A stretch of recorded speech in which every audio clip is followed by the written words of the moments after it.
Hai semua, saya Cikgu Tang.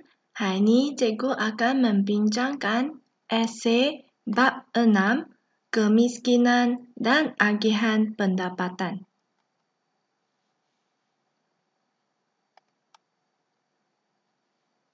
Nombor 1A, bezakan antara kemiskinan mutlak dengan kemiskinan tergar. 2 markah. Kemiskinan mutlak merujuk kepada isi rumah yang kekurangan pendapatan untuk memenuhi sara hidup yang minimum atau keperluan asas, iaitu isi rumah yang berpendapatan bulanan kurang daripada pendapatan garis kemiskinan (PGK). Kemiskinan tergar pula merujuk kepada isi rumah yang berpendapatan bulanan kurang daripada garis kemiskinan makanan bagi memenuhi keperluan asas dari segi nutrisi makanan yang minimum. Di sini kita tegaskan bahawa kata kuncinya ialah memenuhi keperluan asas dari segi nutrisi makanan yang minimum. Soalan 1B, apakah maksud pendapatan garis kemiskinan? Jelaskan prinsip penentuannya. 4 markah. Pendapatan garis kemiskinan (PGK) merujuk kepada pendapatan isi rumah yang mencukupi untuk memenuhi keperluan asas dari segi makanan, pakaian dan tempat tinggal. PGK ditentukan secara berasingan melalui bancian isi rumah mengikut saiz, komposisi demografi dan kawasan. PGK mengambil kira jualan harga semasa barang keperluan harian mengikut kawasan. PGK berubah-ubah dari masa ke semasa bergantung pada indeks harga pengguna. Soalan nombor 2. Beri atau tarifkan maksud kemiskinan mutlak dan kemiskinan relatif. 2 markah. Soalan 2B. Huraikan 2 punca kemiskinan atau punca berlakunya kemiskinan di luar bandar, atau kemiskinan mutlak atau kemiskinan relatif. 4 markah.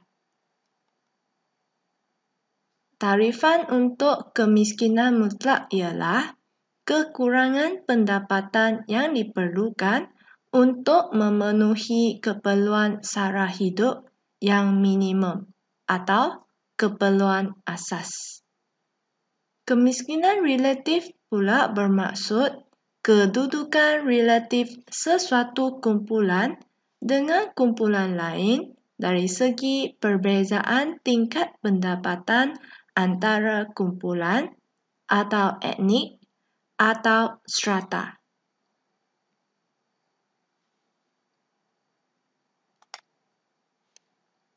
Punca kemiskinan. Yang pertama, taraf pendidikan yang rendah. Sukar untuk mendapat pekerjaan yang bergaji tinggi kerana tiada pengetahuan dan kemahiran dalam sesuatu bidang pekerjaan. Mereka hanya dibayar gaji yang rendah dan ini menyebabkan kemiskinan. Kedua, ketiadaan atau kekurangan modal. Maka sukar untuk memulakan atau mengembangkan perniagaan seperti tidak dapat membeli alatan moden untuk menjalankan proses pengeluaran. Jadi, mereka sukar untuk meningkatkan pendapatan dan mereka akan kekal miskin. Ketiga, akses pasaran yang terhad. Firma tidak berupaya memasarkan produk dengan meluas. Contoh, akibat kekangan maklumat dan tiada strategi pemasaran, maka pendapatan rendah dan terus miskin. Keempat, tahap teknologi pengeluaran yang rendah. Ini menyebabkan daya pengeluaran rendah dan tingkat keuntungan rendah. Jadi, mereka gagal keluar dari kemiskinan.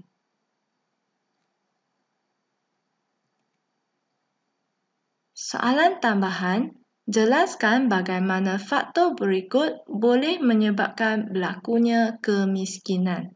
Soalan ini adalah merupakan soalan yang dipetik daripada STPM 2017, iaitu kita bincangkan faktor yang menyebabkan kemiskinan. Yang pertama, pendidikan, 2 markah. Kedua, teknologi, 2 markah. Yang ketiga, akses pasaran, 2 markah. Soalan tambahan yang berikutnya iaitu jelaskan 3 punca kemiskinan, 6 markah. Soalan ini dipetik daripada STPM 2015. Iaitu kita perlu menjawab punca-puncanya mengikut soalan mirip tadi, iaitu yang pertama, tahap pendidikan yang rendah. Kedua, ketiadaan atau kekurangan modal. Yang ketiga, akses pasaran yang terhad. Dan yang keempat ialah tahap teknologi pengeluaran yang rendah. Soalan ketiga A. Apakah maksud kemiskinan mutlak dan kemiskinan relatif? 2 markah. Soalan B. Huraikan perbezaan pengukuran antara kemiskinan mutlak dengan kemiskinan relatif. 2 markah. C.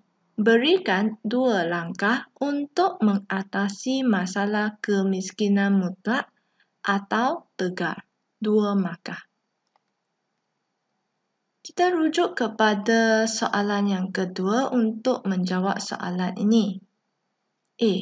Kemiskinan mutlak ialah kekurangan pendapatan yang diperlukan untuk memenuhi keperluan sara hidup yang minimum atau keperluan asas. Kemiskinan relatif ialah kedudukan relatif suatu kumpulan dengan kumpulan lain dari segi perbezaan tingkat pendapatan antara kumpulan atau etnik atau strata. Nah, di sini kita lihat bahawa untuk definisi kemiskinan mutlak ialah kekurangan untuk memenuhi keperluan asas. Kekurangan untuk memenuhi keperluan asas. Untuk kemiskinan relatif, kata kuncinya ialah kedudukan relatif antara kumpulan dengan kumpulan yang lain, iaitu beza dari segi pendapatan antara kumpulan, etnik, strata.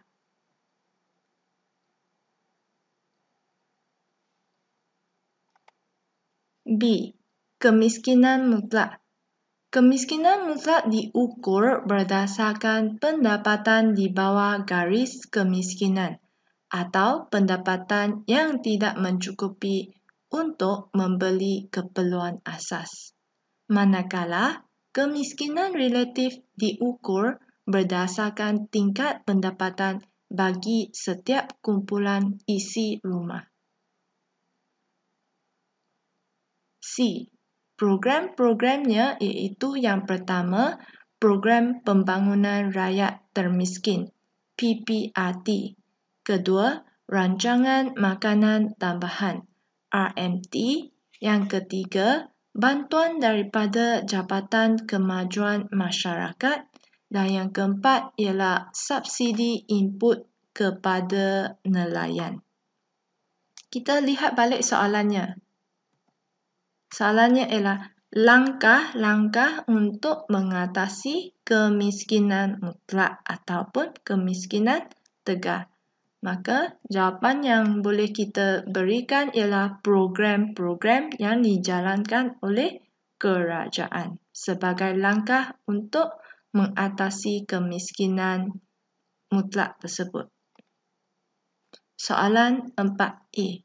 Berikan maksud kemiskinan relatif 2 markah. B. Jelaskan 2 punca yang boleh menyebabkan kemiskinan relatif 4 markah. Soalan ini dipetik daripada soalan STPM 2013 dan jawapannya kita rujuk kepada jawapan soalan kedua. Kemiskinan mutlak ialah kekurangan pendapatan yang diperlukan untuk memenuhi keperluan sara hidup yang minimum atau keperluan asas. Punca-punca kemiskinan pula ialah yang pertama, taraf pendidikan yang rendah. Kedua, ketiadaan atau kekurangan modal.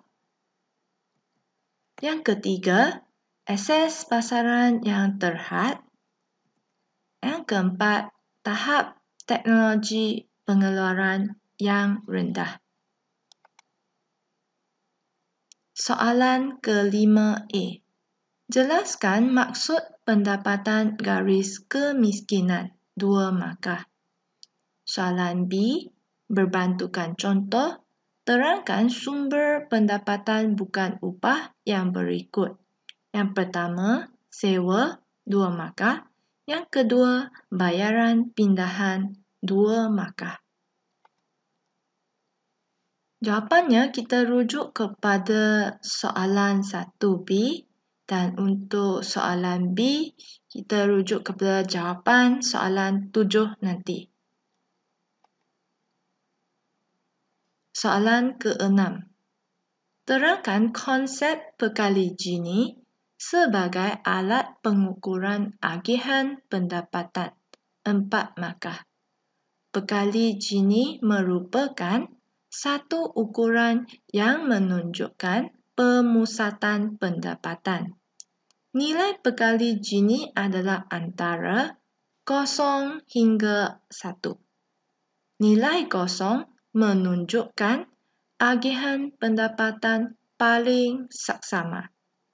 Nilai 1 menunjukkan agihan pendapatan paling tidak saksama. 0 paling saksama. 1 tidak saksama. Soalan ke-7. Terangkan 3 sumber pendapatan individu 6 markah. Yang pertama, upah. Upah adalah ganjaran kepada tenaga buruh yang menyumbangkan tenaga fizikal atau mental dalam proses pengeluaran. Kedua, pendapatan bukan upah. A. Sewa. Sewa ialah pendapatan kepada pemilik faktor pengeluaran yang penawarannya terhad seperti tanah atau bangunan. B. Bunga. Bunga iaitu pendapatan kepada pemilik wang yang sanggup menangguhkan perbelanjaannya sekarang. C. Dividen. Dividen iaitu keuntungan kepada pemegang saham. D. Untung. Untung iaitu ganjaran kepada usahawan yang sanggup menanggung risiko ketidakpastian. Kedua, bayaran pindahan.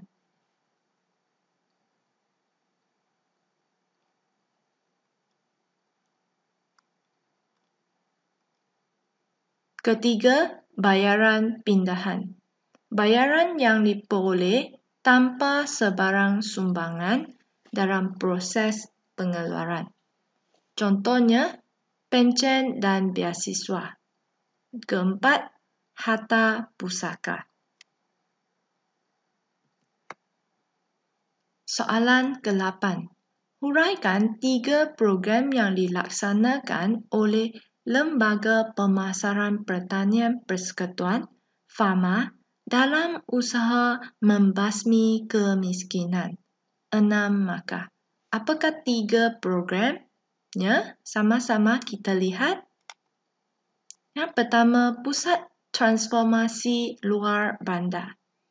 Ia bertujuan menghubungkan kampung-kampung berhampiran dalam pelaksanaan aktiviti ekonomi yang memberi nilai tambah yang tinggi.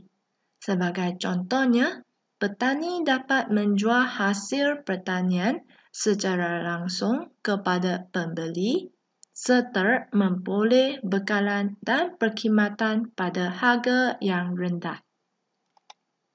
Kedua, ladang kontrak. Ia bertujuan membantu pengusaha pertanian kecil dan sederhana untuk mendapatkan pulangan yang setimpal daripada penjualan hasil pertanian mereka. FAMA bertindak sebagai pembeli dan penjamin hasil tanaman yang dikeluarkan oleh petani. Ketiga, Pasar Tani Mega dan Gerai Buah-buahan Segar. Pasar Tani Mega mengumpulkan usahawan tani yang mengeluarkan pelbagai hasil pertanian. Gerai Buah-buahan Segar menghimpunkan peniaga gerai buah-buahan dari seluruh negara. Melalui platform tersebut, pengusaha dapat menjual dan mempromosikan keluaran mereka secara langsung kepada pengguna atau pembeli.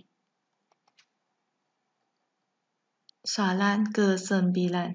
Huraikan bagaimana agensi kerajaan berikut terlibat dalam usaha membasmi kemiskinan. A. Jabatan Kebajikan Masyarakat JKM. B. Baitulmal. 6 markah. Baik, kita lihat Jabatan Kebajikan Masyarakat JKM. Apakah fungsinya untuk membantu membasmi kemiskinan? JKM, Jabatan Kebajikan Masyarakat, membantu membasmi kemiskinan dengan memberi bantuan berikut. Bantuan kewangan untuk kanak-kanak miskin supaya mereka dapat terus dijaga oleh keluarga masing-masing. Bantuan kewangan untuk warga emas yang gagal menerima jagaan keluarga. Seterusnya, allow atau insentif bagi menggalakkan orang kurang upaya bekerja supaya mereka tidak terlalu bergantung kepada orang lain. B. Baitulmal. Baitulmal membantu membasmi kemiskinan melalui program berikut. Yang pertama, zakat, iaitu bantuan kewangan untuk fakir miskin dan keluarga mereka bagi tujuan pendidikan, perubatan dan menjalankan perniagaan. Kedua, perlindungan daru kifayah, iaitu bantuan penempatan, pendidikan dan wang tunai untuk anak yatim piatu, anak kepada keluarga miskin dan anak kepada saudara baharu. Ketiga, Institut Kemahiran Baitulmal.